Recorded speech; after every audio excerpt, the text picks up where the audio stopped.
My name is Diane Colton, and I'm actually coming to you from Calgary, Alberta, in Canada. I'm here to talk about early screening for lung cancer, the importance of early screening, and why we need to have it paid more attention to. It's not being paid attention like they do for breast cancer, colorectal cancer, any of those who have major screening programs. And it's pretty well the same in Canada and the US, though you in the United States have a much better program than we do at the moment.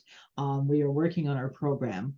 But let me first start with my story. I was diagnosed first time, and I have had lung cancer 3 times now, in 2011.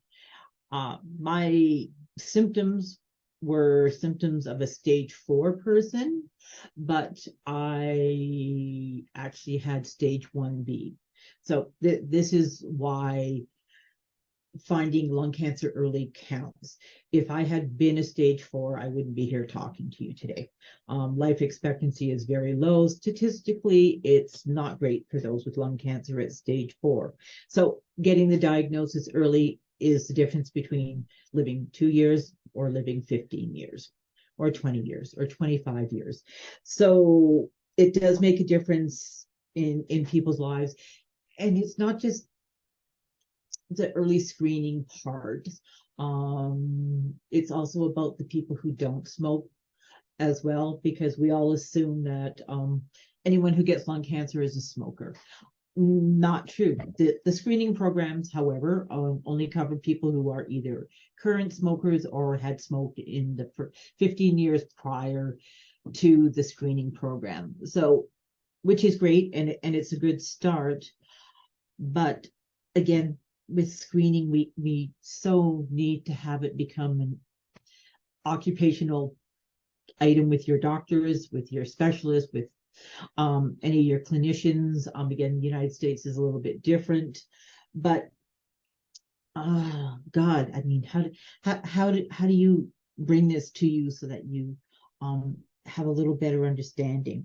So with my first diagnosis, I had surgery. So I had to have a lung removed because that was the treatment that is going to take care of everything. So 2011, I had a lung removed. I was off work. I actually went back to work because I'm self-employed and own a business, and I own a tax business. So this time of year for me is quite busy, but early screening is too important, and us having early screening become part of a regular routine and a regular program is, again, paramount. Too many people are dying, and too many people are being diagnosed at stage 4, when if there was a screening program they would have been diagnosed at stage 1, and likelihood of surviving. And let's go a little bit into costs. Costs would subsequently be so much less with someone who's stage 1 than having to deal with someone with stage 4. The cost in the person themselves, health, their family, the economy, it just goes on. And it's always, it's funny, but it's not funny to me that lung cancer, which is the most common and kills the most people, is the one where people do the least amount. Everyone drags their backsides on doing things like the screening programs, like research, all of that. And we're the one who people who die the most. We're the ones who, for those who get to live and have to have treatments are continuous and ongoing, and everyone sits in a place of apprehension all the time because they don't know if their treatments are going to work, if the new therapies that are coming out. There's so many variables that, every cancer has this, but in particular lung cancer, because we have that, and then we have the stigma with it. So when you talk about, screening in the United States, you guys, most of your private healthcare plans cover it. A little different in Canada. We have universal health, so it's automatically covered, but we just don't have the screening programs happening up here. And we always look to you in the United States for your progressive behavior and your progressive programs that you put out to help us along the way and to help us so that we can start the programs up here. Can you imagine, in the United States, there's about 225,000 people get diagnosed with lung cancer every year. And out of that, 70% are stage 4. And most of those people are not going to live more than 2 years. If they do, they're on continuous drugs. But can you imagine if out of that 225,000, 80% end up being diagnosed at stage 1, when the chances of a cure rate, and if not a cure rate, an ability to maintain the disease and to live a high quality lifestyle, is just a given. That is just so much. I mean, when you think about a person who's working and has a job, suddenly they have the cancer, and again, little bit differences between the States and Canada. They have to stop work because of their disease. So economically, their families are being tied to a lower economic level. But these companies are losing these good employees and these people who are making a difference in our world and in everybody's world.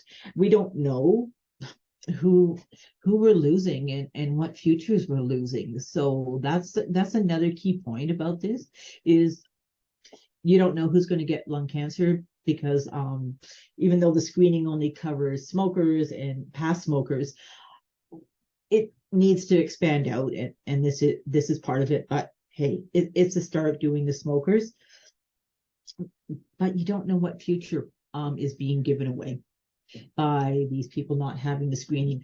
And again, with your programs, they need to be out there, they need to be speaking to it. It can't just be a program of silent talking, in essence, by the doctor to the people who, of their patients who they know they smoke, or maybe they think they smoke. It needs to be a national program. It needs to have the same level that breast cancer has. We don't get that, and States doesn't get it, Canada doesn't get it, Europe doesn't get it either. We do not have that backing or the support from the people who we need to support the way we do.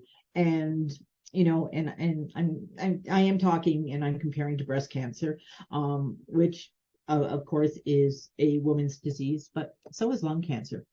Lung cancer kills more women than breast cancer every year. And that's a given. And not only do you have that, but you also have the fact that women are the caregivers for their partners or their family member. So women, 100% of women, when it comes to lung cancer, have their lives disrupted, whether it's because they are diagnosed with it or because they now have to be the caregiver to somebody else.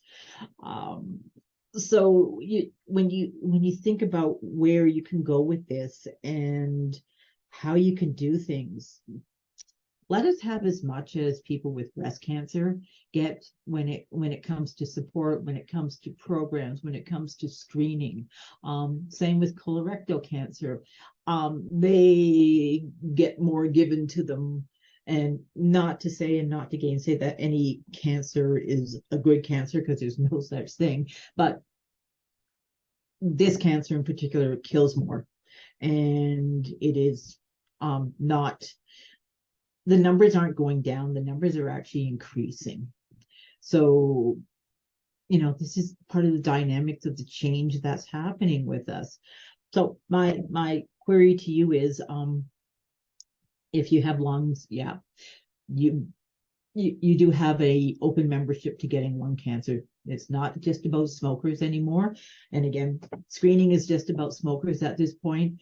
It does need to expand, but this part is a start, and it needs to be expanded in who it covers and which people get to be screened. But anyone can get lung cancer, and it doesn't matter. And I don't want to see it to the point where nothing is done until it starts to be children. And trust me, one day it is going to be children who are going to be getting lung cancer, and we don't want to be going there, and neither should you.